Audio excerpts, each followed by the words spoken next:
me estaba olvidando también. Entonces, voy con la segunda pregunta, ¿cierto? Todo esto que estamos haciendo lo podemos hacer en Replit, lo podemos hacer también en nuestra máquina como entorno local, trabajándolo de manera local. Bueno, lo podemos hacer de muchas formas. Esto sería en diferentes IDE, es decir, en diferentes entornos de desarrollo, ¿sí? En los diferentes entornos de desarrollo todo esto lo podemos hacer, ¿vale? Aquí lo estamos haciendo en Colab porque es una de las herramientas que podemos utilizar de manera gratuita. Es una de las herramientas que podemos utilizar y podemos compartir. Pero también, cuando terminemos este módulo de NumPy, puede ser hoy o mañana, les puedo explicar cómo instalar Python en el computador para trabajarlo de manera local. Para que ustedes de pronto, si necesitan hacer algún desarrollo de manera local o se les va el internet o bueno, puede suceder muchas cosas y necesitan trabajar su programa de manera local, necesitan trabajar su desarrollo de manera local, pues lo puedan hacer, ¿vale? Entonces, si quieren, terminamos esta parte de NumPy, terminemos lo que contiene esta unidad. A ver por acá. Terminemos lo que contiene la unidad 8, ¿vale? Que es el pasar por todo el contenido del recurso. Espero ya ver todo el contenido del recurso, ¿listo? Y bueno, lo que hay que hacer adicional, el recurso adicional y el cuestionario, pasamos por la revisión de toda la unidad, ¿listo? Y después de eso, entonces hablamos de instalar Python en nuestro computador, ¿vale? Es muy importante de pronto que si tienen un computador que no sea empresarial o un computador que no tenga permisos de administrador, perfecto, mucho mejor, porque así podemos tener la libertad de trabajar la instalación de nuestro entorno de trabajo, ¿listo? Y voy a tratar de darles algunas indicaciones para configurar nuestro entorno de trabajo local de manera profesional, o sea, que esté preparado ya usted, cada quien como que adorna su cuaderno como quiera, ¿no? Cuando usted va a estudiar, cuando usted estaba en el colegio, usted marcaba su cuaderno como quería, colocaba las márgenes como quería y hacía los apuntes de manera tal que después, cuando fuera a acceder a esos apuntes, pues los entendiera, ¿cierto? Eso lo hacía en el colegio. Nosotros lo podemos hacer aquí, configurar nuestro entorno de trabajo para que cuando vayamos a desempeñarnos en alguna tarea ya desde el punto de vista práctico, lo podamos hacer ya teniendo nuestro propio, digamos, nuestro propio entorno configurado, ¿vale? Eso lo vamos a hacer. Esa sería respondiendo a la segunda pregunta. Con respecto a la primera pregunta que me hacía Ángela, la primera pregunta, oiga, se me olvidó cómo es que era. Profe, el tema de la multiplicación entre matrices, que tienen que ser del mismo tamaño, pero cuando nos mostrabas en el Excel, habían dos maneras de hacerlo en donde los resultados eran diferentes. ¿Cuándo yo sé cuál debo usar o aplicar? Si arrojan resultados diferentes las dos. Ok, perfecto. Póngale cuidado. Supongamos que nosotros tenemos, permítanme, y voy a abrir un archivo de Excel, ¿vale? Voy a abrir un archivo de Excel para hacer un pequeño ejemplo. Es un ejemplo de pronto llevado a un entorno a un ambiente muy pequeño, muy pequeño, ¿listo? Pero lo podemos extender. Activemos la lupa. Eso es. Bueno, entonces, en la parte de multiplicación de matrices, nosotros vimos dos maneras de multiplicar matrices, ¿cierto? Uno puede ser término a término y la otra desde el sentido del álgebra lineal. Entonces, la pregunta que nace aquí es, ¿cuándo utilizo una y cuándo utilizo la otra? Vamos con el ejemplo de un dataset, ¿listo? Es decir, de un conjunto de datos que ya estamos trabajando eh, de manera real. Permítanme un segundo, por favor.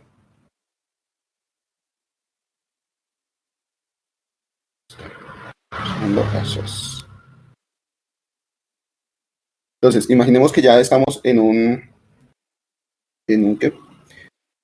En un ambiente de trabajo real.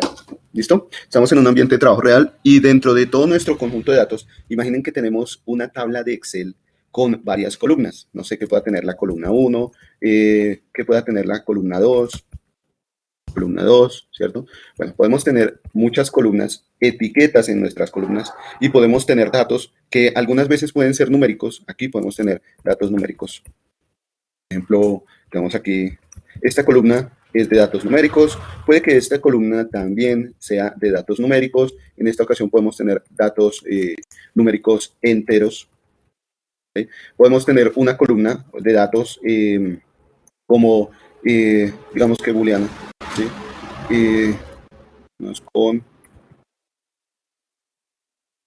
Vamos que esto...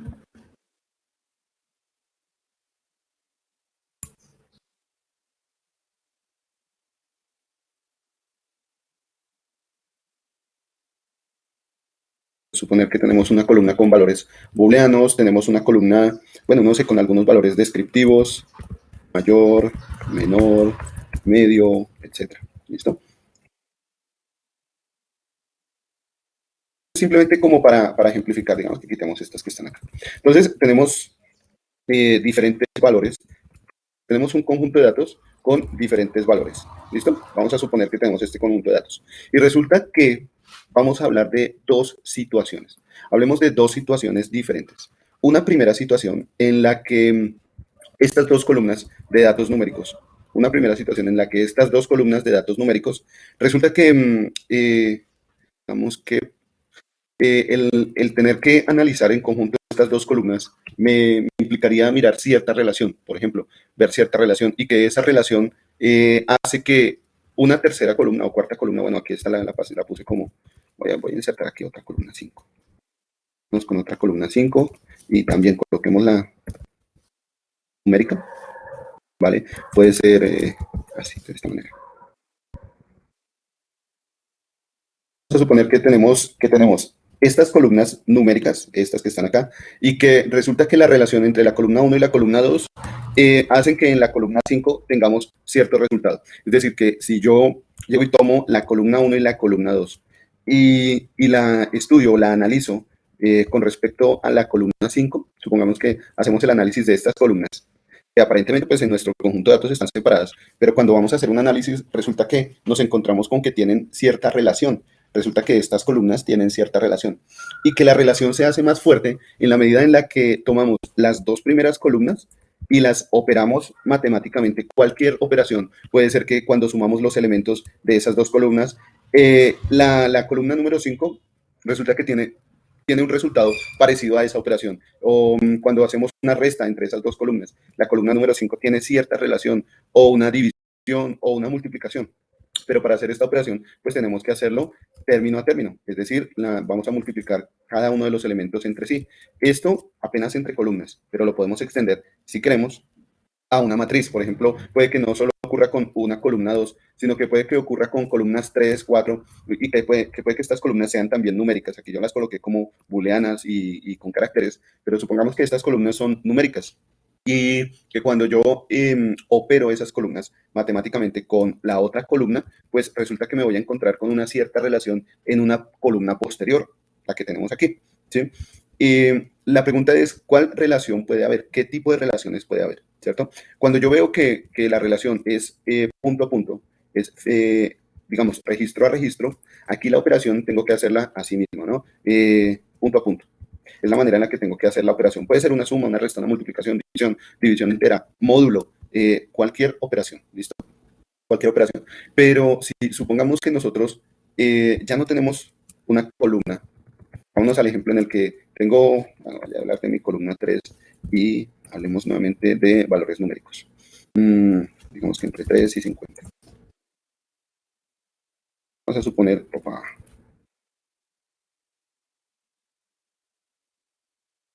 bien, hagámoslo con estas cuatro columnas numéricas, ¿no? Porque la columna 4, pues es cadena de caracteres. Vamos a hablar de estas cuatro columnas numéricas, la columna 1, 2, 3 y la columna 5, ¿vale?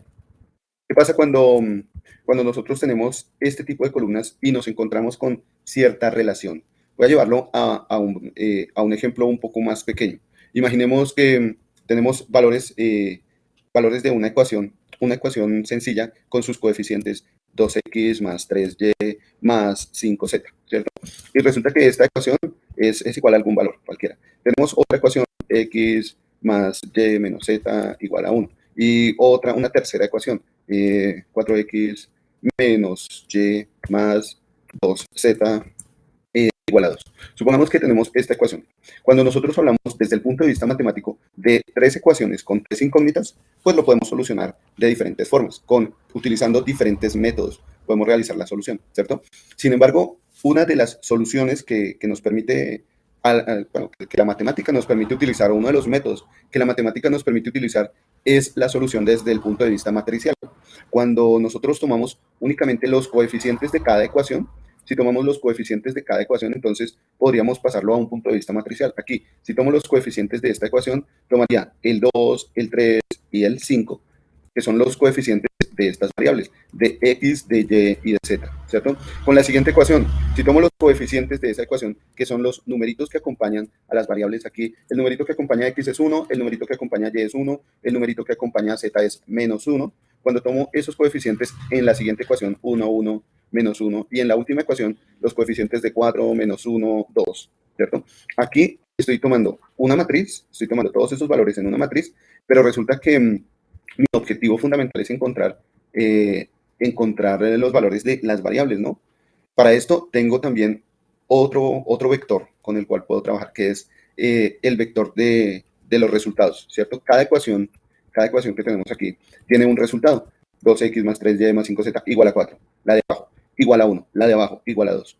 Aquí, cuando yo tomo ese vector de resultados, lo puedo colocar al lado de mi matriz, ¿cierto? Al lado de la matriz de coeficientes. Entonces, cuando coloco el 4, el 1 y el 2, tengo ese vector de resultados. Pero recordemos que nuestro objetivo es encontrar las incógnitas, ¿no? Encontrar estas variables, cuánto vale x, cuánto vale y, cuánto vale z, cuál es el comportamiento de estas variables. Estamos hablando de un sistema pequeño, un sistema de 3 ecuaciones con 3 incógnitas.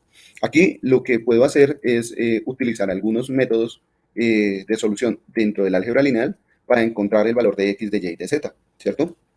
Lo puedo hacer de diferentes maneras, hay diferentes métodos en el álgebra lineal, pero si yo tengo en cuenta que puedo tomar uno de estos vectores, por ejemplo, si tengo aquí, desde el punto de vista matricial, tengo aquí el vector perdón, la matriz de coeficientes, ¿no? Y tengo aquí cada una de las variables x, y y z. Yo podría decir que este numerito que está aquí, que es una matriz, voy a llamarlo m, se va a multiplicar por este vector que está aquí, este vector que está aquí. Esta matriz m se multiplicaría por este vector que está aquí. Voy a colocar m multiplicado, voy a colocarlo como un x mayúscula, y eso va a ser igual a este vector que está aquí, que es un vector de resultados. M multiplicado x va a ser igual a b, ¿cierto? Podríamos dejarlo así, como una matriz que se multiplica por unas variables que son las que queremos conocer su resultado, y eso viene a ser igual a un vector de coeficientes. Si nosotros hablamos de esta ecuación desde el punto de vista escalar, sería tener un número, multiplicarlo por una variable, y esto es igual al resultado. Cuando nosotros nos desplazamos al ámbito escalar, ya no hablando de matrices, sino desde el punto de vista escalar, si yo tengo la ecuación 3x igual a 9, pues yo la puedo despejar diciendo finalmente que x es igual a 9 dividido 3, o sea, x es igual a 3, ¿cierto? Así es como puedo encontrar la incógnita. Desde el punto de vista matricial, nosotros tenemos una matriz, una incógnita y un resultado. Desde el punto de vista matricial, nosotros tenemos nuestra matriz, que es de tamaño 3 por 3, nuestro vector de incógnitas, que es de tamaño 3 por 1, y nuestro vector de resultados, que es de tamaño 3 por 1. Para encontrar el resultado, para encontrar cada uno de los x, y, z, para encontrar ese resultado, pues tendría yo que utilizar algún método dentro del álgebra lineal para tomar b y de cierta manera como que decir que lo dividimos por m. Realmente en el álgebra lineal no se divide por una matriz. Lo que se hace siempre es multiplicarlo por su matriz inversa. Entonces aquí estaríamos multiplicándolo por su matriz inversa, ¿sí? Entonces tendríamos que acudir a un método de multiplicación de matrices. De cierta manera, realizar una multiplicación de un vector por una matriz. Y esta multiplicación tiene que realizarse sí o sí desde el punto de vista del álgebra lineal, ¿sí? Esta multiplicación tenemos que realizarla de la siguiente manera. Si yo sé que tengo que multiplicar el vector b, este que está acá, el de resultados, lo tengo que multiplicar por la matriz inversa de esta matriz que tengo acá, lo que yo puedo decir es, primero que todo, es que la matriz inversa, esta tiene el mismo tamaño de la matriz original, ¿listo? Entonces voy a tomar esta que está aquí, control C, vamos a suponer que la pego acá, aquí abajito. Voy a pegarla aquí abajito como una matriz inversa, entonces M inversa, utilizar esta M inversa de esta matriz que tenemos acá, ¿listo? Entonces, aquí tengo la matriz inversa, ¿cierto? Esta que hemos mencionado en esta ecuación. Pero resulta que tengo que multiplicarla por el vector de resultados. Este vector de resultados es este que tenemos acá, ¿cierto? Si yo lo multiplico por ese vector de resultados, entonces voy a obtener también un vector que va a darme el resultado para cada uno de los x, y y z. Entonces, voy a multiplicarlo teniendo en cuenta que para seguir esta ley de multiplicación, el número de columnas del vector, bueno, puede ser una matriz, en este caso es un vector, del vector, el número de columnas del vector que va primero tiene que ser igual al número de filas del vector, en este caso si es una matriz, la matriz inversa, de la matriz que viene después. ¿Listo? Entonces aquí lo que voy a colocar es este vectorcito que está aquí. Uy, se me perdió. Esperen que me moví, discúlpeme. Vamos acá. Tenemos este vector que está acá, lo copio, ¿listo? Y lo voy a pegar por acá. Tenemos aquí un vector de resultados que se va a multiplicar por una matriz inversa. ¿Listo? Resulta que el tamaño de este vector es de tamaño, voy a colocarlo aquí arribita, el tamaño voy a colocarlo aquí arribita, es de tamaño 3 filas por una columna. ¿Listo? Este es el tamaño de este vector que está acá. Digamos que si lo quieren trabajar como matriz, bueno, una matriz de 3 filas y una columna. El tamaño de esta matriz que está acá, o de este arreglo que está acá, es de 3 filas y 3 columnas. ¿Sí? Entonces, bueno, aquí esta multiplicación no la podemos hacer, permítanme, tengo que dirigirme hasta acá, a esto. La multiplicación es así, aquí me equivoqué, discúlpenme un segundito, aquí me equivoqué. La multiplicación viene de esta manera. La multiplicación viene de esta manera. La matriz inversa de la matriz de coeficientes multiplicado por el vector de resultados. Entonces, la matriz que va primera, la que va más hacia la izquierda, la matriz inversa, que es de tamaño 3 por 3, tiene 3 columnas, es decir, este último 3, que es el que cuenta las columnas. Y el vector de resultados tiene 3 filas, ¿sí? Es decir, que el número de columnas de la matriz que se colocó primero es igual al número de filas del vector que va después. Se puede realizar esta multiplicación. Y el vector resultante será un vector del número de filas de la matriz que va primero, es decir, 3 filas, y el número de columnas de la matriz que va después, en este caso es un vector, una columna. O sea, el resultado será 3 por 1, será un vector de 3 por 1. Voy a colocar ese resultado aquí, por ejemplo, que lo colocamos aquí, ¿vale? Vamos a decir que aquí vamos a realizar la multiplicación mmul. Voy a realizar la multiplicación de esta matriz que está acá con esta matriz que está acá, ¿vale? Uy, qué pena con ustedes aquí. Embarré. Mmul de matriz que está acá con esta matriz o este vector que está acá. ¿Listo? Y ejecutamos. Ahora, haciendo esta multiplicación de esta matriz inversa con este vector de resultados, encontramos el resultado de cada una de estas variables. ¿Cuánto vale? A ver si me muevo por acá. ¿Cuánto vale X? Ya sé que X es este primer valor. ¿Cuánto vale Y? Ya sé que Y es este segundo valor. ¿Cuánto vale Z? Sé que Z es el tercer valor. Pero para esto, pues, tuve que entender todo el sistema matricial. Lo tuve que entender como, ¿qué haría yo si no fuera un sistema matricial, sino si fuera un sistema escalar? Y a partir de ese sistema escalar, trasladarme a un sistema matricial y realizar las operaciones que haría desde el punto de vista matricial, ¿cierto? Cuando ya no tengo un número que se va a pasar al otro lado, al igual como divido, sino que en matrices se encuentra la matriz inversa y se hace esa división. Esto, pues aquí con tres ecuaciones y 3 incógnitas, resulta relativamente sencillo. Bueno, sí, si nosotros ya hemos trabajado estos problemas, resulta ser sencillo, ¿no? Pero se complica aún más en la medida en la que nosotros tengamos más variables y más ecuaciones. Cuando nuestro número de variables y número de ecuaciones aumenta, entonces esta operación se vuelve aún más complicada. Es más, si nosotros tenemos más variables y más incógnitas, cualquier método que se utilice resulta ser complejo. Cualquiera de los métodos, despejar variable por variable, hacer Gauss-Jordan, esto que acabamos de hacer, cualquiera de los métodos para solucionar estas incógnitas, el método de Gauss-Jordan, me perdonan, es otro método que se utiliza en álgebra lineal para realizar este tipo de soluciones o encontrar este tipo de incógnitas, ¿no? Entonces, sin importar el método que utilice dentro del álgebra lineal, si el número de variables y el número de incógnitas aumenta, todo se empieza a complicar, ¿no? Empieza a haber una gran complicación. Pero de toda esa gran complicación, si yo puedo simplificar la operación, la manera más simple sería realizando el despeje de la variable. Lo que nosotros acabamos de hacer, que fue despejar la variable, tratándola como si fuera un vector de incógnitas, un vector de variables, ¿sí? No conocemos el valor de X, Y, Z, pero lo podemos trabajar. Esa incógnita la podemos trabajar como un vector de incógnitas, algo que hicimos acá, ¿no? Dijimos que nuestra X mayúscula iba a ser un vector con estas 3 incógnitas, X, Y, Z, ¿sí? Que nuestra matriz de coeficientes iba a ser M mayúscula, estos vectores de coeficientes, que son los coeficientes de nuestras ecuaciones.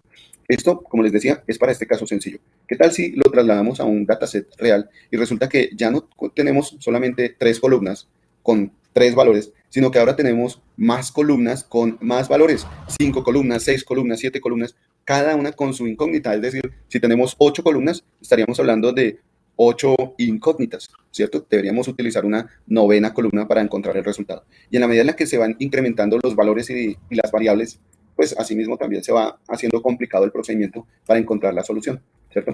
Sin embargo, el álgebra lineal, de cierta manera, pues nos muestra un procedimiento o una manera de seguir para encontrar una solución, haciendo como un recorrido desde el punto de vista escalar. ¿Qué tal si nosotros ya no trabajamos todo desde el punto de vista matricial, término a término, ecuación por ecuación, fila por fila, sino que tomamos todo desde el punto de vista del álgebra de matrices, matriz de coeficientes, matriz de incógnitas, matriz de resultados, y hacemos un análisis desde el punto de vista escalar para ver cuál sería el resultado? Al final nos vamos a encontrar con esos resultados, esas incógnitas. Aquí yo ya sé que tengo que utilizar esta multiplicación de matrices. Tiene que ser desde el punto de vista del álgebra lineal. No podría multiplicar término a término, ¿cierto? Es más, aquí tengo que tomar toda esta fila, el procedimiento sería tomar toda esta fila y hacer una suma producto con toda esta columna para encontrar un resultado. ¿Cuál resultado? El resultado de X, ¿cierto? Cuando yo hago una suma producto de la fila de la matriz inicial con la columna de la matriz que viene después, pues me voy a encontrar con un resultado. Cuando hago una suma producto de la segunda fila de la matriz inicial con la columna respectiva, pues me voy a encontrar con el segundo valor. Y cuando hago una suma producto de la última fila con la columna que viene después, me voy a encontrar con la siguiente incógnita, ¿no? Con la siguiente variable que quiero hallar, que en este caso es z. Aquí ya sé que el procedimiento que tengo que seguir es multiplicar las matrices, ya no término a término.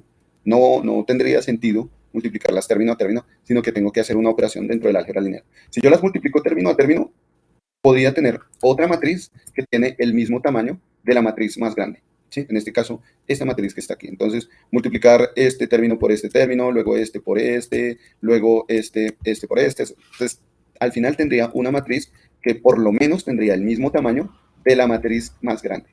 ¿Listo? El procedimiento matemático es diferente.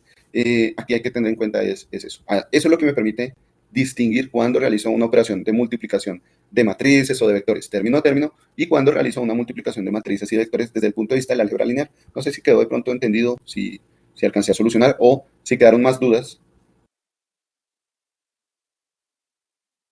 Uy, la maté, quedó perdida, Ángela. Ángela necesita RCP, ¿está bien? Ángela no la oímos. Tiene el micrófono deshabilitado.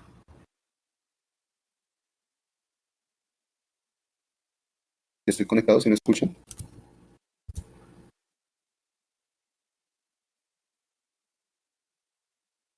Sonido. Bien, vale, gracias. Gracias por comentarme, listo. Ángela, no sé si así quedó más claro o si se ve confuso, cuénteme cómo quedó la pregunta.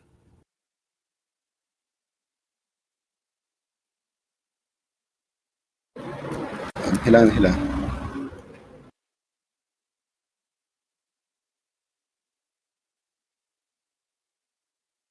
No, Ángela se quedó sin micrófono.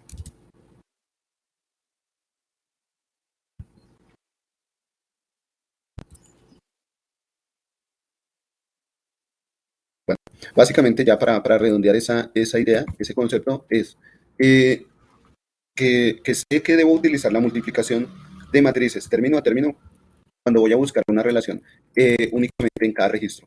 Cuando voy a buscar la relación que tengo entre registros, entre cada uno de los registros, aquí la operación entre matrices o entre vectores sería término a término. Pero cuando quiero encontrar un conjunto de soluciones o un conjunto de variables, cuando quiero saber el resultado de un conjunto de variables, muy seguramente la multiplicación que voy a tener que utilizar es una multiplicación desde el punto de vista matricial, ¿no? Una multiplicación que me va a entregar el mismo número de filas de la matriz que está más hacia la izquierda con el mismo número de columnas de la matriz que está más hacia la derecha, ¿cierto? Entonces, en la matriz que está más hacia la izquierda, el número de filas es 3 y la matriz que está más hacia la derecha, el número de columnas es 1. O sea, deberíamos tener como resultado una matriz de 3 filas, una columna, que es precisamente el resultado que tuvimos al final. 3 filas y una columna, para encontrar el resultado final de nuestras variables, de nuestro x, y, z.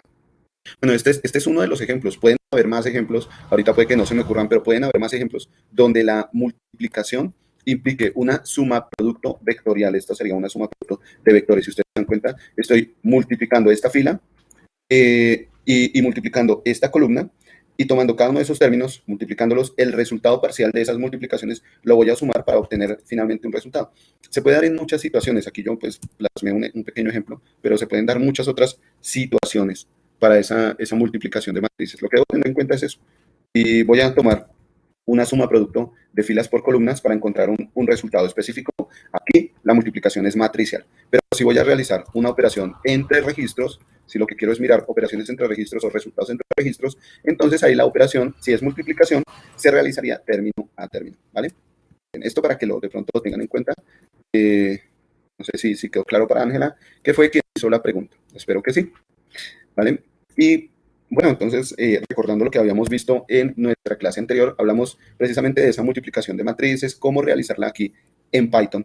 En Python decíamos que cuando tomamos nuestras matrices o nuestros arreglos en NumPy, podemos hacer la multiplicación término a término, pues simplemente multiplicando matriz por matriz, ¿cierto? Pero cuando queremos hacer esta multiplicación desde el punto de vista del álgebra lineal, aquí ya tenemos que pasar a una función de NumPy que nos va a permitir hacer esa multiplicación desde el punto de vista del álgebra lineal, ¿sí? Aquí yo multipliqué, en el ejemplo que les hice en el Excel, perdónenme un segundito, en el ejemplo que les hice en el Excel, multipliqué una matriz, esta matriz más exactamente, esta matriz la multipliqué por este vector, o sea, multipliqué una matriz por un vector. Esta matriz, esta matriz se puede multiplicar por este vector desde el punto de vista de la álgebra lineal, ¿cierto? Pero si yo la quiero multiplicar punto a punto, si yo quiero multiplicar esta matriz por este vector, ¿qué debo tener en cuenta? Primero, debo tener en cuenta que voy a hacer la multiplicación por filas, es decir, voy a tomar este elemento de este vector por la fila de esta matriz, o este elemento por la fila de esta matriz, o este elemento, el 2 que está aquí, lo voy a multiplicar por la última fila de esta matriz. Si es así, puedo hacer la multiplicación término a término, ¿cierto? Pero si no es así, esta multiplicación término a término no se podría hacer. Se podría hacer únicamente cuando las dos matrices fueran del mismo tamaño. Es decir, si tengo una matriz de 3 por 3 y la multiplico por otra matriz de 3 por 3. Este es otro concepto que también me permitiría saber cuándo puedo multiplicar término a término o cuándo puedo multiplicar desde el punto de vista del álgebra lineal, ¿cierto? Si yo voy a multiplicar término a término aquí, término a término, en una matriz por un vector, pues resulta que debería tener en cuenta que ese vector va a multiplicar cada una de las filas de la matriz, ¿cierto? Pero resulta que con Python nos vamos a encontrar con la siguiente situación. Voy a colocarlo por acá. Voy a colocar este código acá, pero después borro esta celda de código, ¿listo? Esta que está aquí, la voy a borrar después, ¿listo? Esta es para borrar. Simplemente para ser más explícito en la explicación, pero la voy a borrar para que después no se confundan si no entienden qué es lo que pasa. Imaginemos que tenemos una matriz, una primera matriz, sí, digamos que matriz A. Tenemos nuestra matriz A y este es un arreglo de NumPy. Ay, ¿saben qué no he hecho? La importación de la librería. Permítanme un segundito por acá. Voy a ejecutar entonces esta línea que importa la librería, ejecutémosla, bien, ya está, y devolvámonos a donde estábamos, que era la multiplicación de nuestras matrices. ¿Dónde está? Bien, esta celda que es la que vamos a borrar, ¿no? Entonces, voy a crear una matriz A con un arreglo NumPy, voy a utilizar la función array, y vamos a decir que este arreglo es una matriz de 2 por 2, 1,2, y por acá voy a colocar también 3,4, ¿vale? Tenemos nuestra primera matriz y voy a hablar de un vector, el vector B, ¿vale? El vector B lo voy a realizar también con un arreglo de NumPy. Vamos a utilizar para este arreglo, para este vector B, voy a decir que es un vector de 2 filas, una columna. Entonces aquí voy a colocar el valor del 5 y por acá voy a colocar el valor de 6, ¿listo? Imprimamos para que se vea la diferencia. Print, matriz A, y por acá, print, print, vector B. Entonces tenemos, nuestra matriz A es de 2 por 2, nuestro vector B es de 2 por 1, ¿cierto? Si yo quisiera hacer una multiplicación de matrices, lo puedo hacer desde el punto de vista del álgebra lineal. Pero si lo que yo voy a hacer es una multiplicación término a término, que es tomar matriz A multiplicado por vector B, voy a colocarlo acá, matriz A multiplicado por vector B, ¿cierto? Aquí estamos haciendo esa multiplicación. Vamos a ver cuál es el resultado, voy a alejarme un poquito. Vamos a ver cuál es el resultado de esta ejecución, ¿listo?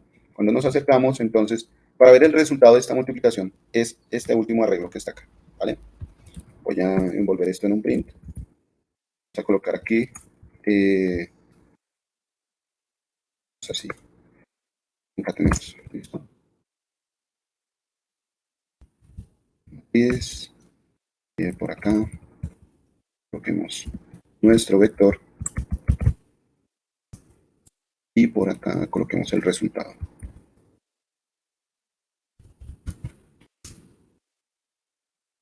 Ok, el resultado nos voy a quitar esta parte del resultado. Esta concatenación nos quedó toda fea, me quedó a mí toda fea. Darle mejor. No se ve así tan feo.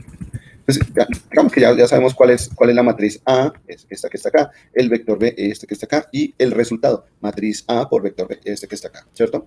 Entonces, nosotros, si vamos a multiplicar la matriz A por el vector B, deberíamos pensar que la primera fila, mejor, de la matriz A, la primera fila que es 1, 2, se puede multiplicar por la primera fila del vector B, ¿cierto? Teniendo como resultado los valores 5 y 10. La siguiente fila de la matriz A se puede multiplicar por la siguiente fila del vector B, dándonos como resultado la siguiente fila del resultado, ¿no? Que era algo como lo que les comentaba aquí. Si voy a multiplicar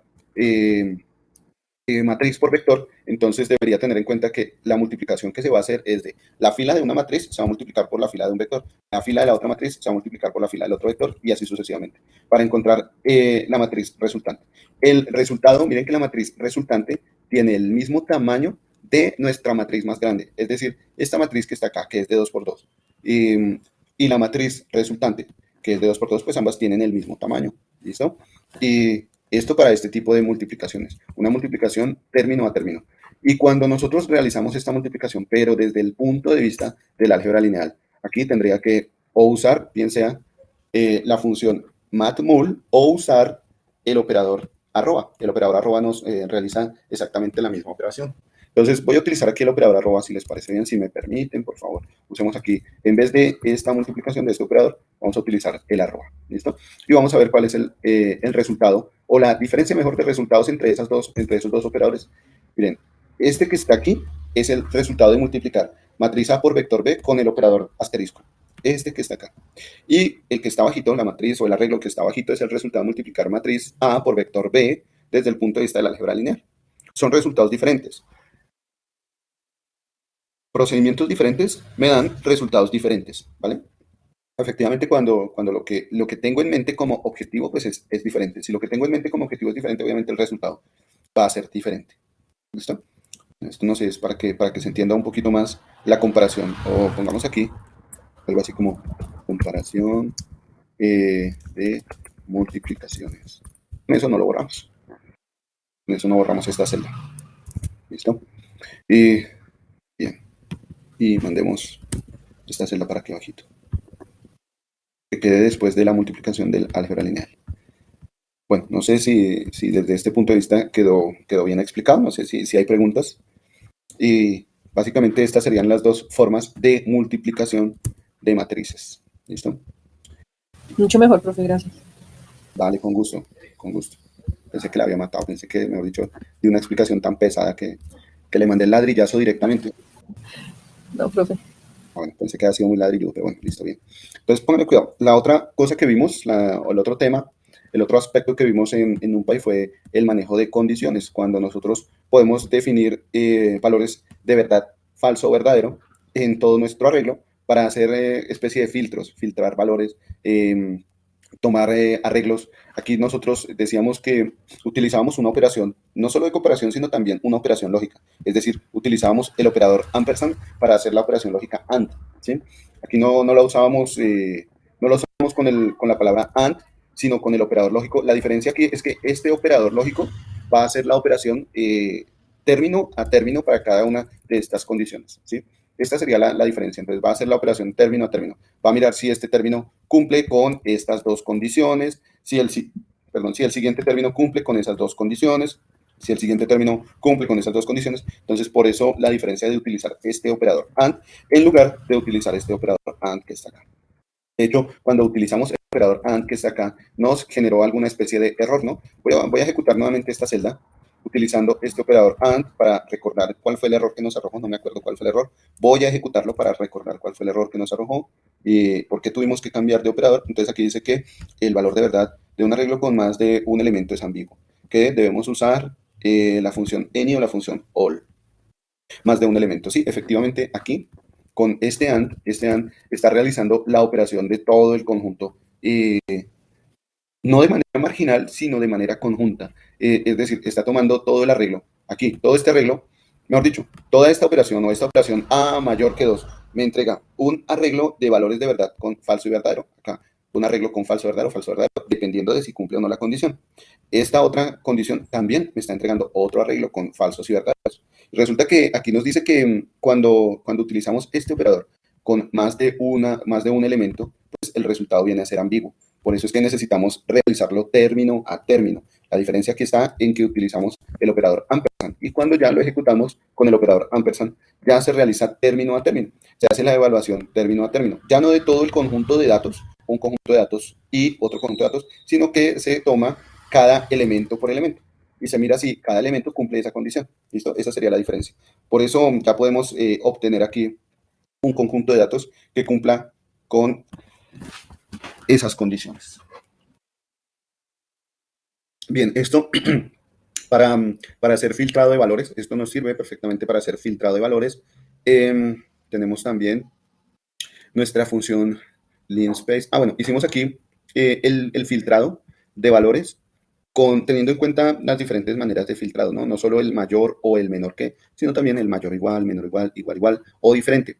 Recuerden que cada una de estas operaciones se puede combinar con operadores lógicos, como el que nosotros hicimos acá, como lo que nosotros hicimos aquí en esta instrucción que está acá, ¿no? Lo combinamos con el operador lógico AND, lo podemos combinar con el operador lógico OR o con el operador lógico de negación. Por favor, recuerden también los operadores lógicos, espero que se acuerden de ellos. Otra de las funciones que vimos que se podían hacer en NumPy es el uso de funciones trigonométricas. Aquí podemos encontrar el seno, coseno, tangente, cotangente, secante, cosecante, cualquier valor de función trigonométrica, sean funciones tradicionales o funciones hiperbólicas también. Se puede encontrar el seno de esas funciones trigonométricas. Se puede encontrar también el arcoseno, ¿no? El arcoseno, el arcoseno, el arcocoseno, el arcotangente de las funciones trigonométricas. Esto pues para encontrar el valor de los grados o el valor de los radianes, ¿no? Recordemos también que el uso de estas funciones trigonométricas se utiliza en radianes, ¿no? Habíamos dicho que una cosa es hablar de los grados y otra cosa es hablar de los radianes. Para encontrar un resultado de una función trigonométrica, tenemos que colocar el valor en ángulo que queremos hallar, lo debemos colocar con unidades en radianes, es decir, pi sextos si es 30 grados, pi cuartos si es 45 grados, pi tercios si es 60 grados, pi medios si es 90 grados y así sucesivamente, de acuerdo al número de grados, ¿no? Para esto, pues, acudimos a Google, acudimos a Google Imágenes y entonces vimos una comparación entre radianes y grados, ¿no? Imágenes, vamos por acá, hicimos una comparación entre radianes y grados para ver a qué valor en radianes corresponde un determinado valor en grados. De esta misma manera podemos encontrar entonces el valor de funciones trigonométricas. Nuevamente, ¿cuándo se van a usar estas funciones trigonométricas? Depende del problema. Depende del problema. Nos podemos encontrar con conjuntos de datos que definitivamente no tienen nada que ver con las funciones trigonométricas, ¿no? Simplemente conjuntos de datos en los que yo puedo hacer un análisis de estadística descriptiva y a partir de ese análisis ya puedo encontrar el comportamiento de esos datos, ya puedo encontrar algunas conjeturas que puedan servir para tomar decisiones, pero también nos podemos encontrar con problemas en los que, si nosotros lo vemos desde el punto de vista de la geometría, las funciones trigonométricas pueden llegar a realizar múltiples soluciones. Por ejemplo, algo que se me ocurre así rápidamente, realizar alguna especie de arte geométrico, poner a una inteligencia artificial a que genere una especie de arte geométrico, ¿no? Entonces, para esto, pues, deberíamos poder utilizar funciones trigonométricas. O si vemos alguna estructura, algún comportamiento matemático desde el punto de vista de la geometría, alguna solución que se pueda tener desde el punto de vista de la geometría, muy seguramente va a ser útil el uso de funciones trigonométricas. ¿Listo? ¿Vale? Entonces, ya depende, pues, del área de trabajo donde se vaya a utilizar. Bien, vamos aquí, dice María, profe, ¿y se puede cambiar a grados? Digamos que algo que podemos hacer es permitirle al usuario que lo coloque en grados, ¿sí? Permitirle al usuario que coloque esa apreciación en grados. Por ejemplo, voy a hacer aquí un pequeño programa, ¿listo? Este programa lo que va a hacer es obtener el seno de un ángulo en grados. ¿Listo?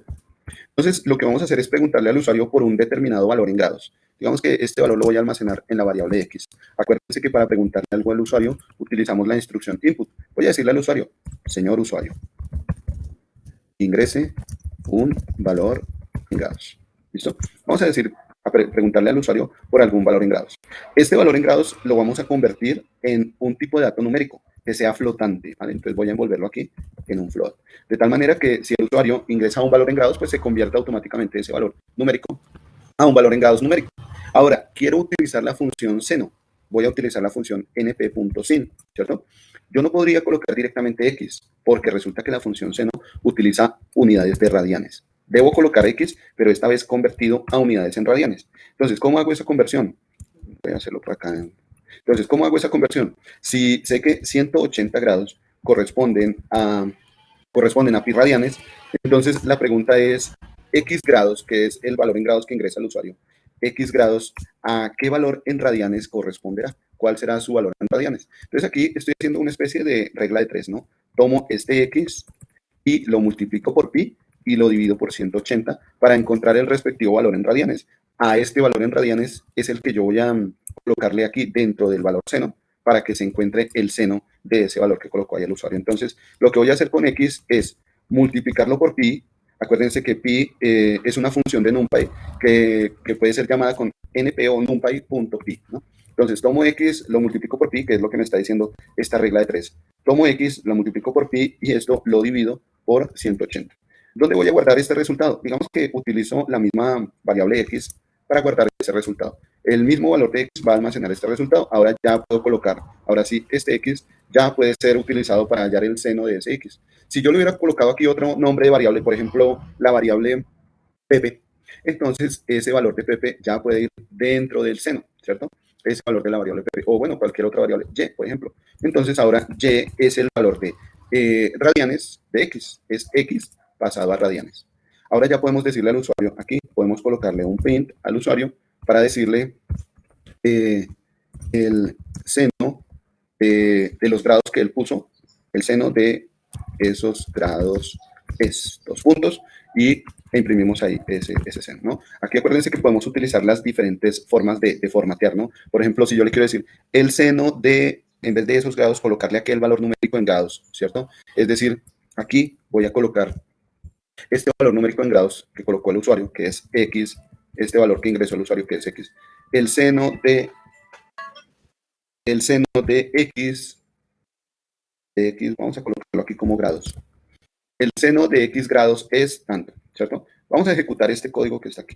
Vamos a ejecutar este código. Entonces, rápidamente nos vamos. Señor usuario, ingrese un valor en grados. Voy a colocar aquí, por ejemplo, el usuario coloca 45 grados, ¿cierto? El usuario quiere saber el seno, o bueno, el que ya habíamos hecho aquí arriba, que era 30 grados. Sabemos que el seno de 30 grados es casi que 0.5.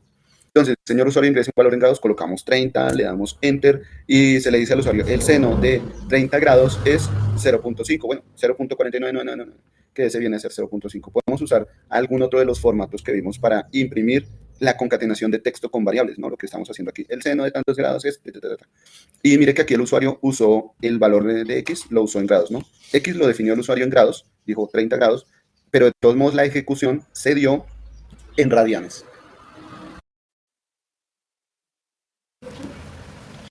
La ejecución se dio aquí en radianes. ¿Listo? No sé si esa era la pregunta. Voy a guardar para que ustedes puedan acceder ahí a este ejemplo de ejecución. ¿Vale? Eso es lo que permitiría cambiar al uso de grados, ¿no? Simplemente internamente, desde el código de programación, si se va a trabajar en grados, internamente tenemos que cambiar ese valor a radianes. Tenemos que cambiar ese valor que se ingresa en grados, cambiarlo a radianes. ¿Vale? ¿Listo? Eso lo podemos hacer nosotros como programadores. Vámonos entonces a nuestro tiempo de descanso. No sé cómo se pasa rápido el tiempo. Vámonos a nuestro tiempo de descanso. Nos vemos en 10 minutos. Espero que no se me pase el tiempo. Vamos a descansar 10 minuticos. Ya nos vemos.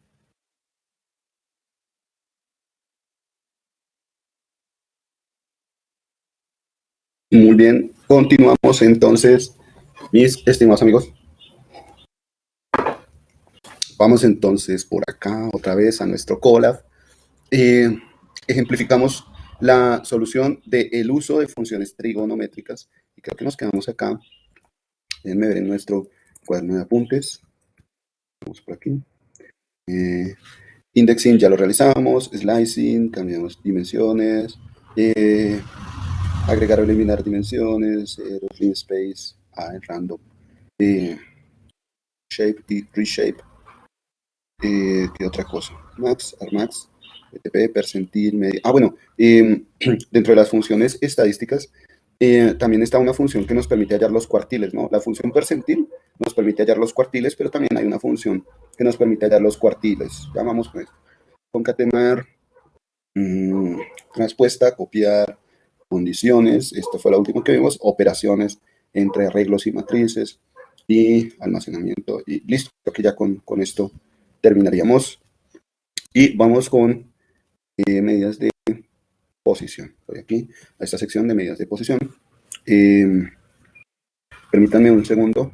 Nos vamos a la página de NumPy, la página oficial de NumPy. Documentación.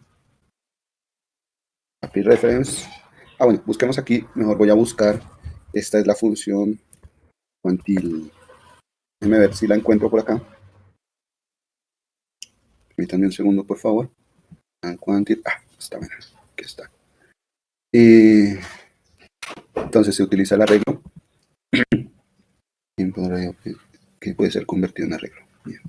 Vamos a ver si hay algún ejemplo. Mira, aquí tenemos un ejemplo. Permítanme un segundito. Tenemos nuestro arreglo. Y tenemos el quantil. El quantil 2. Vamos a ver. Ok, por el E. Listo. Sí, entonces vamos a mirar por aquí. Voy a utilizar también la función quantil. ¿Listo? Para esto voy a adicionar una celda de código aquí abajito, después de percentil, y voy a... bueno, aquí teníamos un arreglo. Este arreglo que fue creado por aquí, creo que en donde fue que lo creamos. Déjenme ver. Aquí. Este arreglo de datos, voy a volver a ejecutar la función random, entonces el arreglo va a cambiar un poco, ¿no? Vamos a ejecutar aquí la función random, nuestro arreglo es este que está aquí. Entonces, si queremos hallar las medidas de posición, percentiles y cuartiles, podemos, a partir de nuestro arreglo, este arreglo de datos que tenemos acá, vamos a mirar cuál puede ser el percentil de este arreglo de datos. Tenemos un nuevo percentil, vamos a ver cuál puede ser, el nuevo percentil 10, vamos a ver cuál puede ser el percentil 50, y nos vamos con el percentil 75. ¿Listo? Pero ahora vamos a utilizar la función quantil. Quantil. Regálenme un segundito. Está acá. Un segundo. Esto. Método opcional. Promedio cerrado. Lineal. Permítanme un segundo, por favor. Vamos aquí a la ayuda. Bien, entonces vamos a hallar el quantil de nuestro arreglo AR, y nos vamos con uno de los quantiles, ¿no? Según lo que nos muestra la ayuda, el quantil, déjenme ver, un arreglo de float, percentil o secuencia de percentiles para calcular, el cual debe estar entre 0 y 100 inclusive. Entre 0 y 100 inclusive. Entonces voy a colocar aquí el quantil, voy a colocar, como es un valor flotante, voy a colocar 0.5. La idea es que el primer cuartil me muestre el primer 25% de los datos. El segundo cuartil me muestre el segundo 25%, es decir, el 50% de los datos. Y el tercer cuartil me muestre el tercer 25%, es decir, el 75% de los datos. Vamos con el segundo cuartil. El segundo cuartil, que es el 50% de los datos, corresponde al 50% de los datos. Para definirlo, pues tenemos que colocar un valor. Dice ahí la ayuda, dice que ese valor debe estar entre 0 y 100. Es un valor flotante. Nos dice que el valor que debemos colocar aquí es flotante. Y lo vamos a describir como 0.5, haciendo alusión al 50% de los datos, que resulta ser el percentil 50, ¿cierto? El mismo percentil 50 es el segundo cuartil.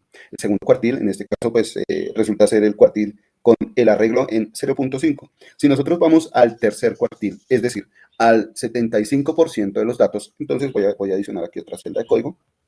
¿Sí? Para esta celda de código voy a utilizar nuevamente quantil. Voy a utilizar la función quantil de nuestro arreglo. Y para ese tercer cuartil, que es el tercer 25%, o sea, el 75%, voy a utilizar ese valor Q que me dice que es un valor float. Voy a mirar aquí en parámetros qué significa ese Q. Ese Q me dice que es un arreglo, es una especie de arreglo o es un flotante. Puede ser un arreglo o un flotante. Es el valor percentil o la secuencia de percentiles para calcular, las cuales deben estar entre 0 y 100 inclusive. Entonces voy a colocar, por eso voy a colocar aquí 0.75, que corresponde al percentil 75. Debería corresponder al mismo percentil 75. Entonces ahora voy a ejecutar este tercer cuartil. Con Shift Enter ejecutamos ese tercer cuartil. Nos encontramos con 64.75, que es el mismo resultado del percentil 75. ¿Listo? Bien, entonces ya con esto yo creo que podemos decir que tenemos la gran mayoría de funciones de NumPy para hacer un barrido, para que ya no nos quede nada no nos quede nada faltante en todo lo que tenemos que ver en tema. Entonces voy a hacer un barrido de nuestro módulo, ¿vale? Miremos a ver qué es lo que nos dice el módulo. Acerquémonos por acá. Bueno, creación. Ya usamos la función empty, usamos la función array, usamos la función ceros, la función ones. Creamos un arreglo con la función arrange. La función linspace también la utilizamos. Realizamos operaciones de tipo suma punto a punto, resta punto a punto. Con los arreglos de NumPy, multiplicación punto a punto, división punto a punto, me refiero a cuando tenemos dos arreglos y los queremos sumar, restar, multiplicar o dividir, término a término, eso es a lo que hago referencia con punto a punto. Término a término, hacer multiplicación, división, término a término en todo el arreglo. Podemos encontrar pues algunas operaciones aquí. El ejemplo que nos muestra es que hay un arreglo de estaturas, hay un arreglo de datos con los pesos, entonces que se quiere encontrar el índice de masa corporal tomando los pesos, dividiéndolo por las estaturas elevado al cuadrado. Entonces, la operación se puede hacer de manera directa, simplemente llamando a cada uno de esos arreglos, se operan esos arreglos y esto implica que se va a tomar cada uno de los datos del arreglo y se va a realizar la operación término a término, punto a punto, bueno, término a término en cada uno de los arreglos para finalmente obtener un arreglo con el resultado de cada uno de esos arreglos término a término. Cada una de esas operaciones, término a término, me va a entregar entonces al final un arreglo con el resultado de cada una de las operaciones término a término. Bien. Miramos para qué sirve Shape, para mirar el tamaño del arreglo en filas y columnas. Miramos la función asType, que nos iba a permitir cambiar el tipo de dato de nuestro arreglo. Todo esto está en el archivo en Colab, pueden hacer un repaso. Hablamos de la función suma. Bueno, podíamos sumar nuestros datos con las operaciones, con los operadores, ¿no? Suma, resta, multiplicación y división. Pero también NumPy nos permite utilizar la función suma. De la misma manera que nosotros hacemos la suma de un arreglo con otro arreglo con el operador suma, también tenemos la función add, que va a hacer exactamente lo mismo. Sumar arreglos término a término, o la función resta, subtract, que va a restar término a término, la función multiply, que va a multiplicar término a término, y la función divide, que va a dividir término a término. Funciones trigonométricas, seno, coseno, tangente. Bueno, tal vez no hablamos de la función raíz cuadrada, tal vez nos hizo falta, vamos por acá, para terminar de completar. Voy a hacerlo en donde nos vamos, por aquí, al final, vamos al final, ¿sí? Voy a colocar entonces la función raíz cuadrada.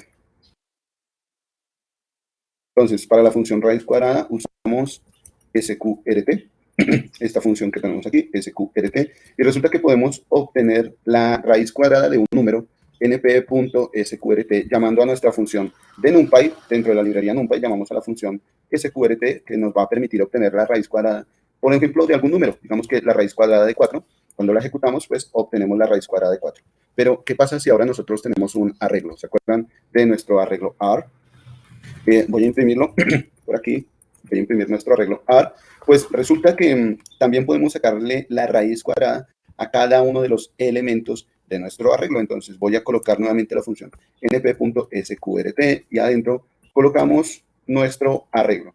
Para que se vea, así como estamos viendo nuestro arreglo, voy a envolverlo en la función print. ¿Listo? Vamos a imprimir el resultado de ese arreglo. Entonces, la raíz cuadrada de 91 resulta ser 9.53, La raíz cuadrada de 37 resulta ser 6.08, La raíz cuadrada de 94, 9.69. La raíz cuadrada de 24, 4. La raíz cuadrada de 17, es decir, la raíz cuadrada de cada uno de los números que tenemos aquí. Al final, la raíz cuadrada de 4 es 2, la raíz cuadrada de 30 es 5.47. Se está sacando la raíz cuadrada de cada uno de los elementos del arreglo. ¿Vale? Para eso sirve la función SQRT, para obtener la raíz cuadrada de un valor o de un arreglo de valores. La función exponencial, esta nos va a permitir obtener el valor exponencial o calcular el exponencial de algún dato. Por ejemplo, vámonos aquí. Voy a colocar nuevamente texto exponencial. ¿Vale? Para esto usamos la función exp. Entonces, si yo voy a utilizar la función exp de NumPy, voy a llamar a NumPy con np.exp. ¿Listo? Quiero hallar el valor exponencial y voy a empezar con el valor más sencillo, exp de un argumento igual a 1. ¿Sí? ¿Qué pasa cuando coloco e a la 1 o exp de 1? El valor que voy a obtener es el número exponencial, el número e a la 1 o el número e elevado a cualquier valor. ¿Sí? El número e, vamos a ver si lo tenemos por acá.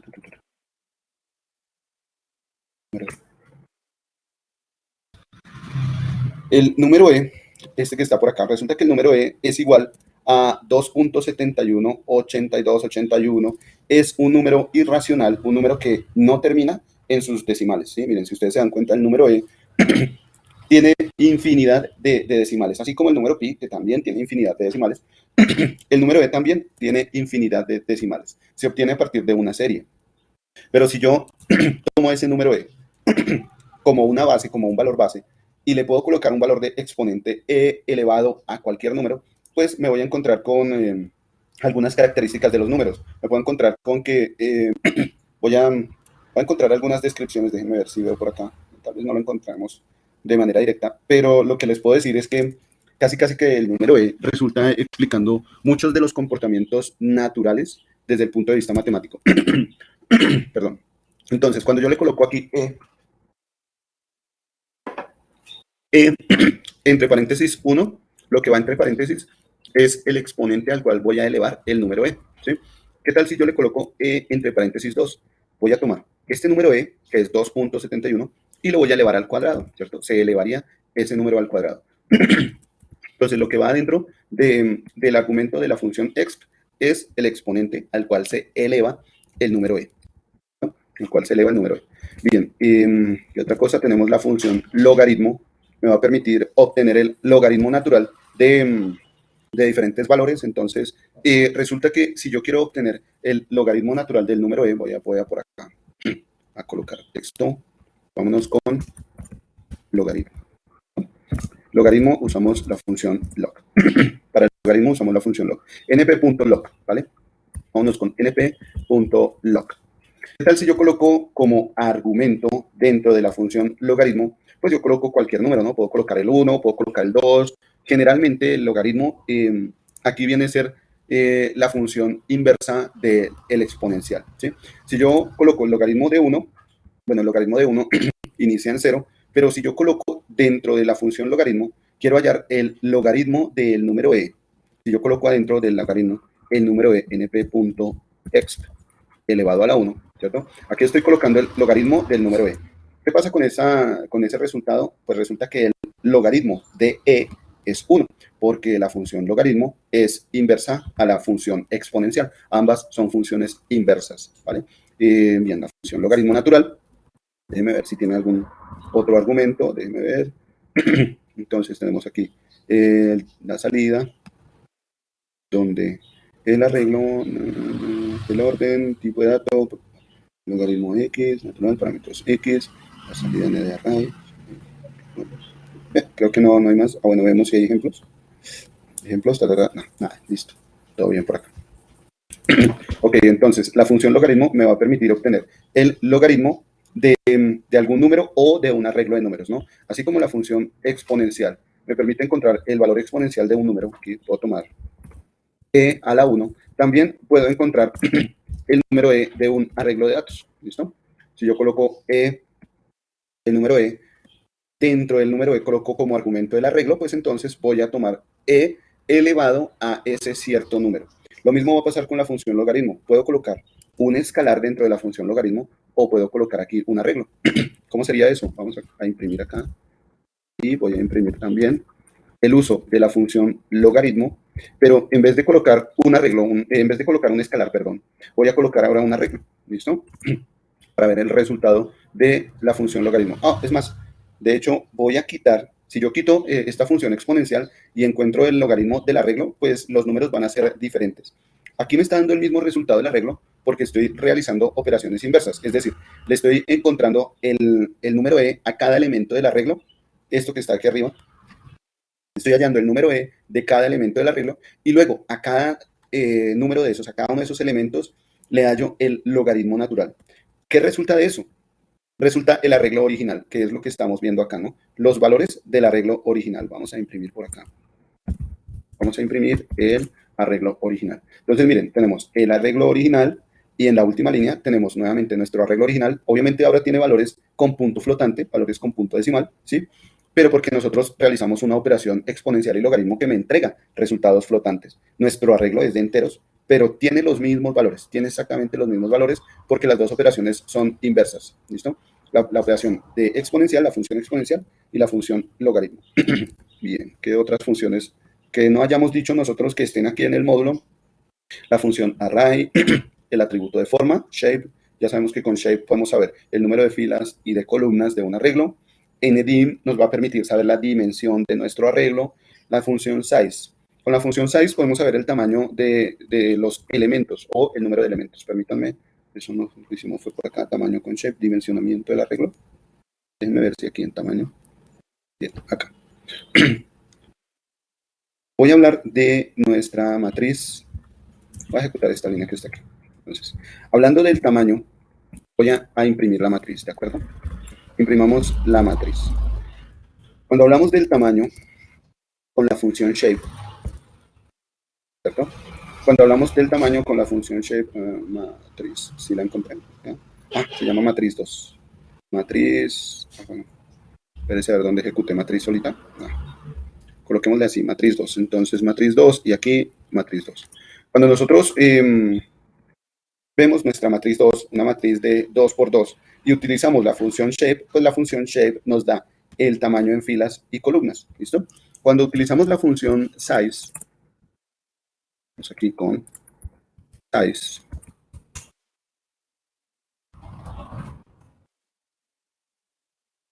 Cuando utilizamos la función size, la diferencia radica en la cantidad de elementos de nuestro arreglo, ¿no? Nuestro arreglo es una matriz de 2 por 2. 2 por 2 significa que en total tenemos 4 datos. 2 filas por 2 columnas, en total nos dan 4 datos o 4 elementos, que es precisamente a lo que hace referencia la función size, ¿no? La función ndim es diferente porque la función ndim nos habla de la dimensión, el dimensionamiento de nuestro arreglo. Acá vamos a imprimir. Entonces, ndim.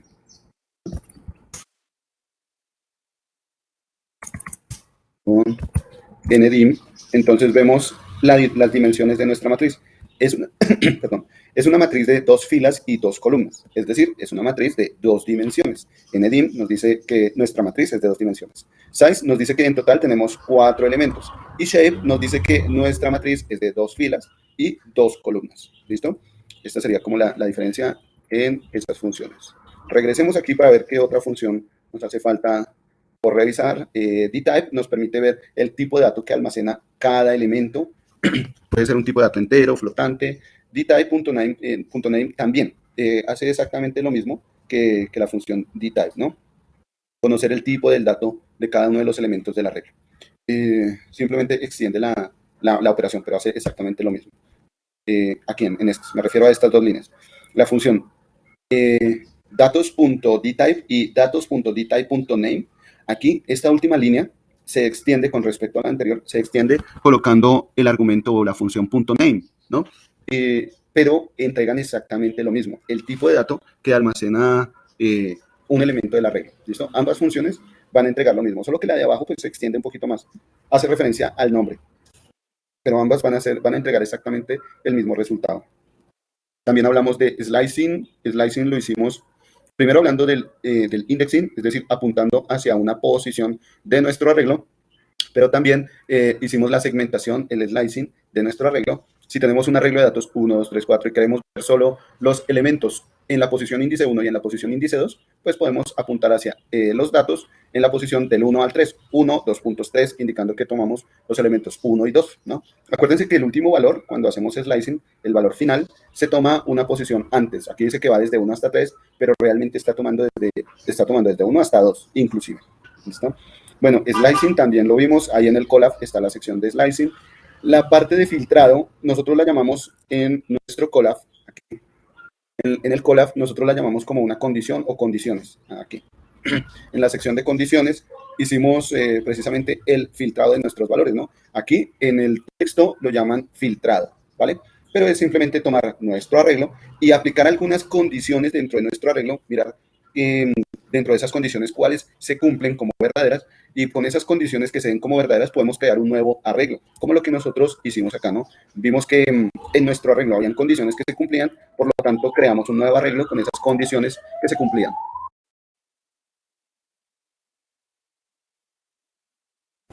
Bien, ¿qué otra cosa? Eso lo llaman aquí en el texto, lo llaman filtrado, ¿vale? Estas funciones de filtrado ya las hicimos. ¿Qué más tenemos por acá? Bueno, operaciones lógicas, arreglos n-dimensionales, arreglos bidimensionales. Bueno, hablamos de lo que es un arreglo n-dimensional, n-dimensional array. Bueno, ¿qué más nos hace falta? A ver, matriz, arreglos de 2 dimensiones, trabajamos las matrices, trabajamos la función shape, la función size, la función reshape que nos iba a permitir redimensionar nuestro arreglo o nuestra matriz. ¿Qué otra tenemos? Bueno, la función reshape, arreglos tridimensionales, hicimos arreglos de más de 2 dimensiones, eso es un arreglo de 3 dimensiones. Bueno, aquí la función random normal. Bien, vamos con esto, la función random normal. Ustedes recuerdan que cuando nosotros encontramos valores aleatorios, voy a devolverme al Colab, vamos a ir a la sección del Colab, a la parte en la que hablábamos de la librería random. Permítanme a ver si lo encuentro por acá. Por acá. Entonces, en la sección donde hablábamos de la librería random, ¿vale? Permítanme un segundo, por favor. Permítanme un segundo.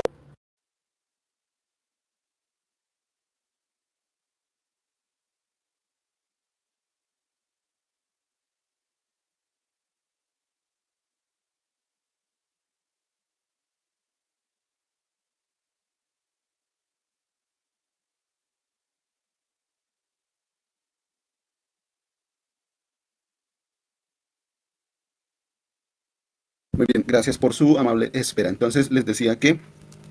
¿Qué era? Ah, ok. Cuando hablábamos de la librería random, hablamos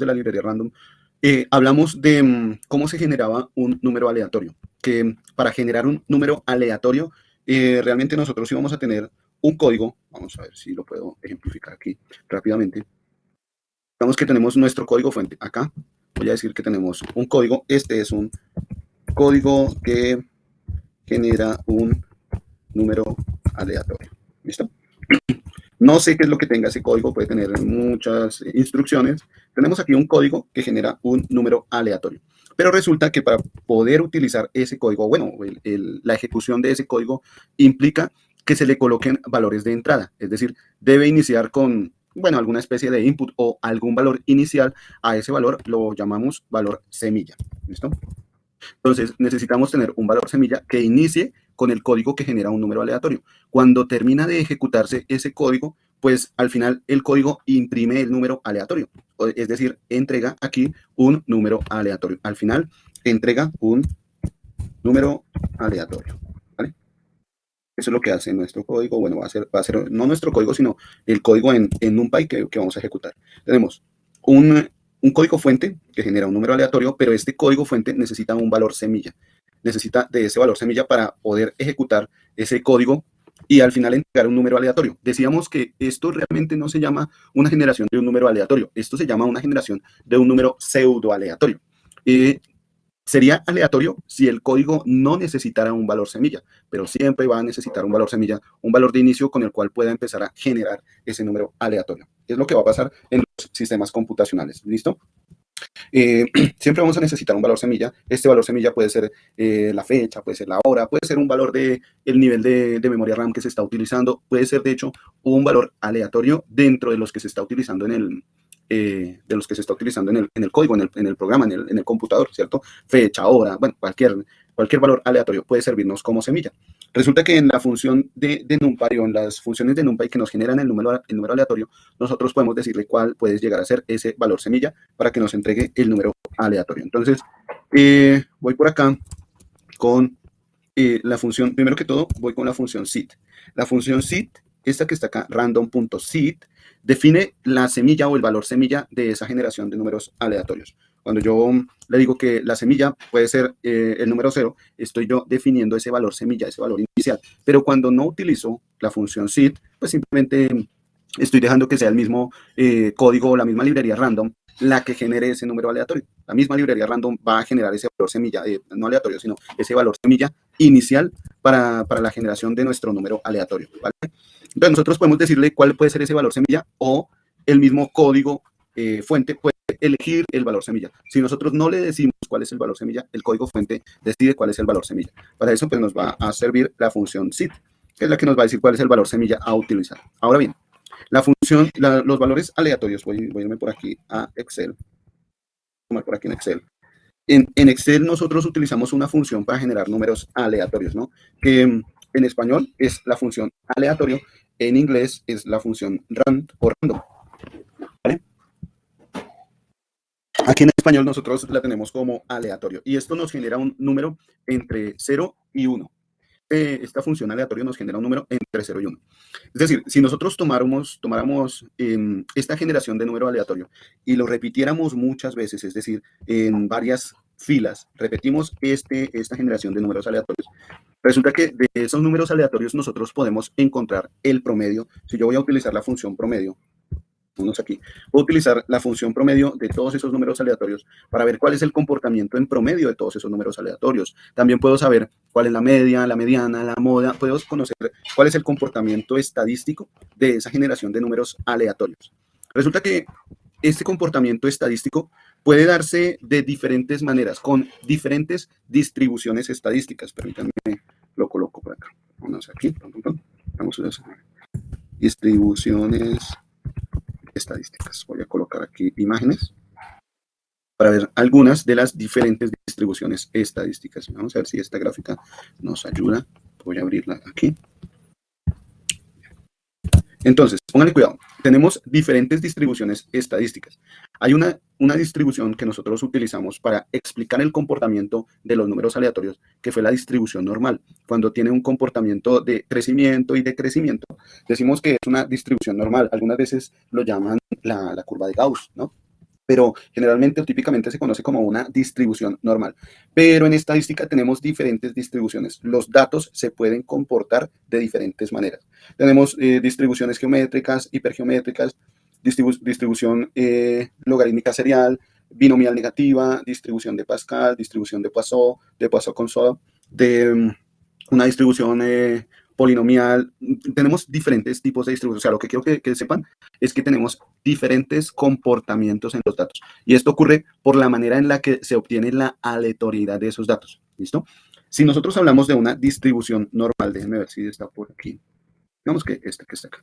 Si nosotros hablamos de una distribución de probabilidad o una distribución estadística normal, una distribución normal se comporta de manera simétrica desde el punto central hacia la izquierda y hacia la derecha. Se va a comportar de manera simétrica. Esto es una distribución normal, ¿no? Pero vamos a tener diferentes tipos de distribuciones, diferente manera en la que se van a comportar los datos. ¿Qué es lo que define, perdón, qué es lo que define el comportamiento de esta distribución? Bueno, la media, la desviación, el apuntamiento, los valores posicionales. Puede que, voy a tomar como ejemplo esta curva de acá. Puede que los datos se inclinen más hacia la izquierda o puede que los datos se inclinen más hacia la derecha, ¿no? Esto hace que la distribución cambie, ¿vale? Yo puedo generar números aleatorios con una distribución normal o puedo generar números aleatorios de acuerdo a la distribución que yo solicite en Python o en Excel. Puedo generar números aleatorios con una distribución geométrica, una distribución hipergeométrica, con una distribución de Poisson, con una distribución binomial negativa, etc. Puedo generar números aleatorios con las diferentes distribuciones que voy a encontrar en estadística, ¿no? Déjenme ver esta función que se aquí.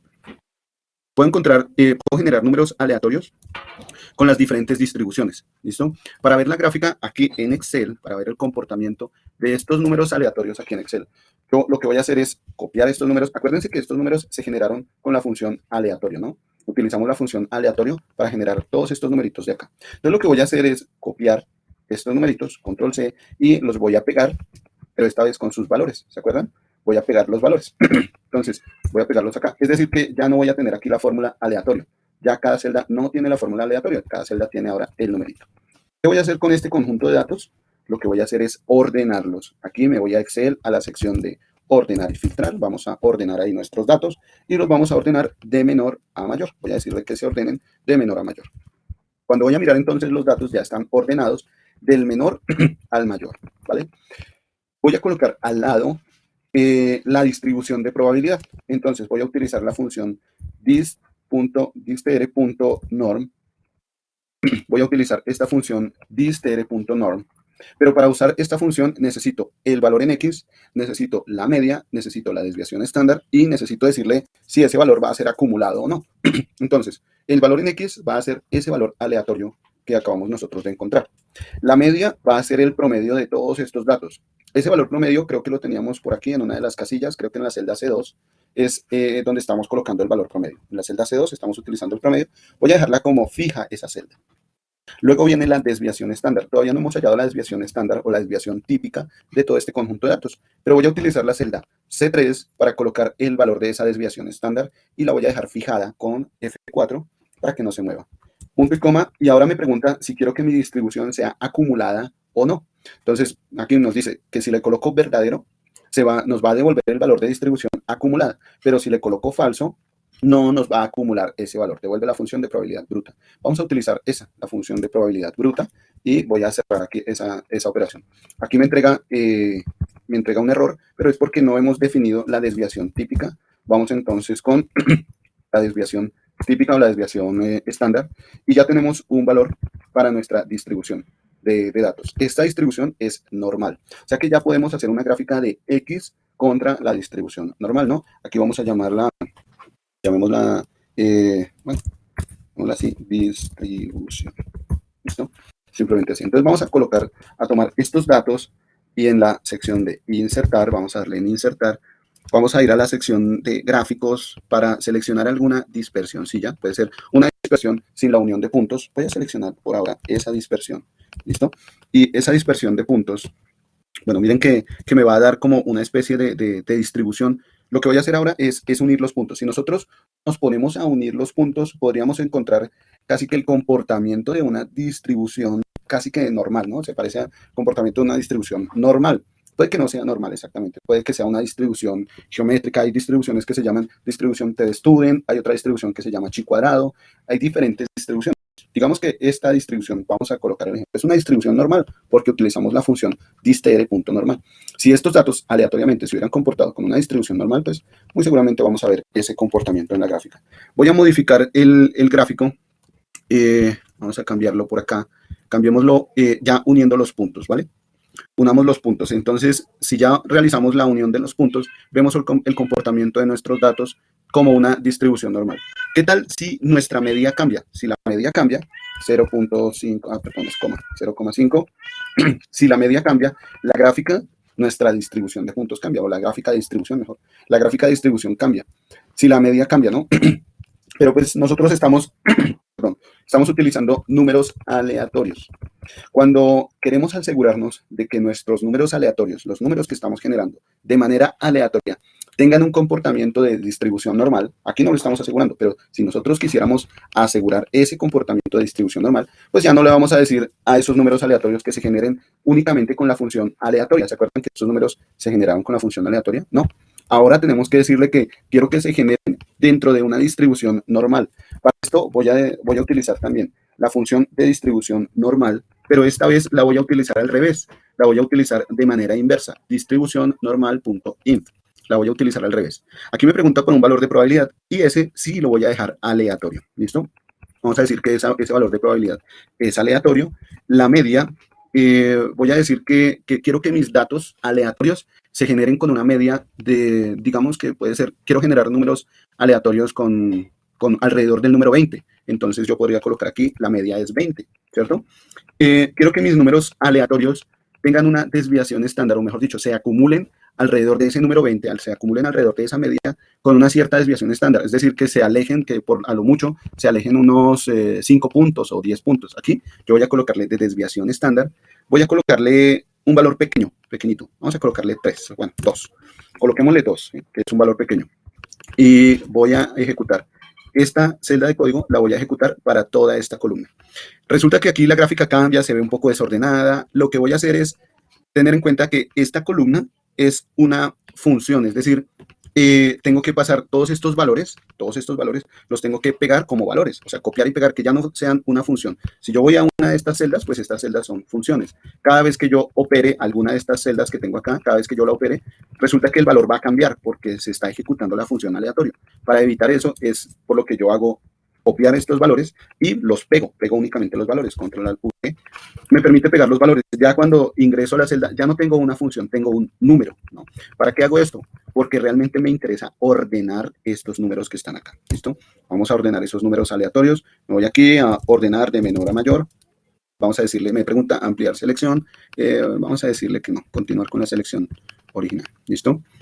Bien, entonces, si ustedes se dan cuenta, miren que ahora ya nuestra gráfica cambió, ¿no? Se ve más ordenada, precisamente porque ordenamos los valores de X.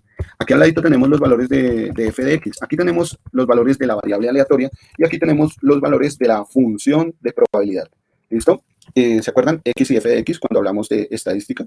Entonces, ahora aquí tenemos la gráfica de la distribución de probabilidad y esta gráfica tiene un comportamiento de distribución normal. El comportamiento de esta gráfica o estos números aleatorios se generaron de manera aleatoria, pero resulta que casi todos se concentran con una media de 20. El promedio es 20. Y la desviación es de 2, es decir, 2 hacia la izquierda y 2 hacia la derecha. 20 menos 2 me da unos datos, me da el valor de 18 hacia la izquierda y 20 más 2 me da 22 hacia la derecha. Y alrededor de esos, entre 18 y 22, en ese intervalo, entre 18 y 22, en ese intervalo se van a concentrar casi que todos los valores. Eso no significa que no vayan a haber valores por fuera de ese intervalo. Sí hay valores por fuera de ese intervalo. Es un número aleatorio, pero su media se centra en 20. El valor promedio se centra en 20. Cuando vamos a mirar el promedio de esos datos, efectivamente, al operar la función promedio, nos damos cuenta que el promedio de todos esos datos que se generaron de manera aleatoria es cercano a 20 y que la desviación también es cercana a 2. No nos da exactamente 20 y no nos da exactamente 2 porque son números generados de manera aleatoria, pero sí se acercan mucho a 20 y sí su desviación se acerca mucho a 2, ¿no?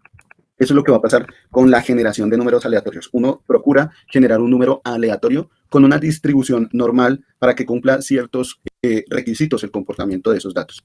Resulta que nosotros podemos generar esos números aleatorios. Aquí en Excel, pues, tuvimos que utilizar una función inversa, no sé qué, pero resulta que nosotros podemos generar esos números aleatorios con la función normal de la librería random, ¿sí? Entonces, aquí voy a irme a Colab, voy a bajar aquí Randint, voy a colocar aquí una celda de texto y una celda de código. Entonces, aquí voy a hablar de la función normal.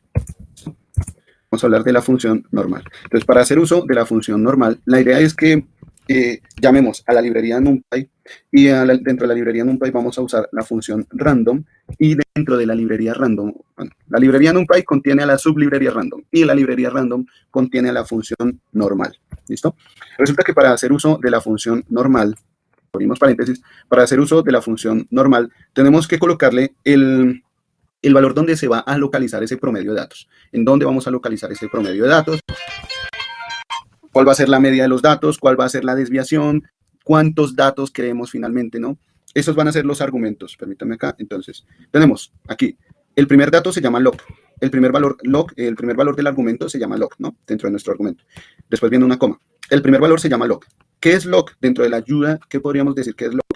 Dentro de los parámetros, el parámetro log es un número flotante o es un arreglo de flotantes, cualquiera de las dos. Puede ser un solo número flotante o puede ser un arreglo de flotantes, pueden ser varios flotantes. ¿A qué hace referencia log? Es la localización de los datos, es decir, es la media, o mejor dicho, el centro de la distribución, el centro de donde se van a distribuir los datos. Hay otro parámetro que es el parámetro scale o escala. Aquí después viene otra coma, este es el parámetro scale. ¿Qué significa el parámetro scale? Vamos a ver aquí en la descripción de los parámetros para ver qué significa el parámetro scale. Dice que también puede ser un flotante o un arreglo de flotantes, dependiendo. Si usted en la media usa un flotante, pues entonces scale es también un flotante. En la media usa un arreglo de flotantes, scale viene a ser un arreglo de flotantes. Y resulta que scale me dice que es la desviación estándar, standard deviation, ¿sí? Me dice que scale es la desviación estándar, es como podríamos decirlo, se desparraman o se amplían los datos. Es la ampliación de la distribución de los datos, ¿de acuerdo? ¿Cómo vamos a utilizar esa distribución? Y el otro parámetro que se utiliza es el parámetro size. Size nos dice, nos va a decir cuál es el tamaño de nuestro arreglo. Entonces, dentro de los parámetros está el parámetro size, que puede ser un entero o una tupla con enteros, ¿no? Acuérdense cómo va el tipo de dato tupla. Size puede ser un entero o una tupla de enteros. ¿Qué nos dice size? Nos dice cuál es el tamaño de salida, el tamaño de los datos. Si queremos generar un números aleatorios, si queremos un solo número aleatorio o queremos un arreglo de números aleatorios o si queremos una matriz de números aleatorios, entonces con size le decimos cuál es el tamaño. ¿Listo? Entonces recuerden, el primer dato es la media o el promedio, el segundo dato es la desviación estándar y el tercer dato es el tamaño o la cantidad de números aleatorios. Entonces vamos a utilizar random.normal y voy a generar números aleatorios con un valor promedio de 20, con una desviación estándar de 2, y digamos que vamos a generar la misma cantidad que teníamos aquí, 13 números aleatorios. Vamos a decir que vamos a generar entonces 13 números aleatorios. ¿Listo? Cuando ejecutamos esta instrucción, entonces, la instrucción, la función normal, nos entrega un arreglo de 13 números aleatorios, todos tratando de centrarse en la media 20 y de tener una desviación estándar de 2. Voy a envolver esto en un print. Entonces tenemos aquí nuestro arreglo de datos, es una distribución normal con media 20 y desviación 2. Son 13 datos, ustedes se dan cuenta y tenemos 13 datos, 2, 4, 6 y 6, 12 y el último es 13. Tenemos ahí 13 datos, ¿vale?